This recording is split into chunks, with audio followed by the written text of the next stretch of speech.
Znači ljudi, nadam se da vam se svidio ovaj skeč, mini film, ne znam nija stvarno šta je. Znači potrudio sam se, kasnije ću vam reći zašto sam snimio, zašto sam izeditovao tako i objavio.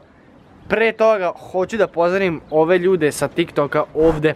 Znači idite, zapratite međusobno jedno drugog, tako ćete dobijati followere. A ako želite follow u ovom videu, sve što treba doraditi jeste da me zapratite na Instagramu. Ako me ne pratite na TikToku, ne znam šta čekate, idite me zapratite na TikToku. I napišite vaš username u komentarima dole. Tako da u sljedećem videu mogu da vas reklamiram i da svi zapratite jednog drugog. Tako da, to je to. Imam slabije vremena da snimam za YouTube, ali eto izbacujem videe, na TikToku sam non stop aktivan, izbacujem jedno 6 do 10 klipova na dan. Imam obaveza, radim, slikam, idem u teretanu, počeo sam u teretanu, znači za 2 mjeseca Herkules. Znate kako mi se triceps sad vidi, dobro sad imam ove, ali ono posle teretana, posle treninga, tricepsu imam poput kobre. Sve svemu nebitno, idem u video.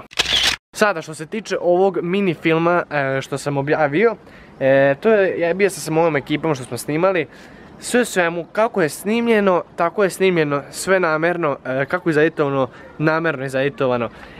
U čemu je sad stvar? Stvar je u tome što morate da idete ponovo u video, znači da pogledate ponovo taj mini film i da nađete nekoliko grešaka. Namerno smo stavili te greške, znači ima grešaka u snimanju nekih kadrova, nešto ima što ne bi trebalo i nešto nema što je već bilo, ako ste me shvatili. Sve svemu, ako niste, idite pogledajte nekoliko puta ponovo video i vidjet ćete o čemu pričam.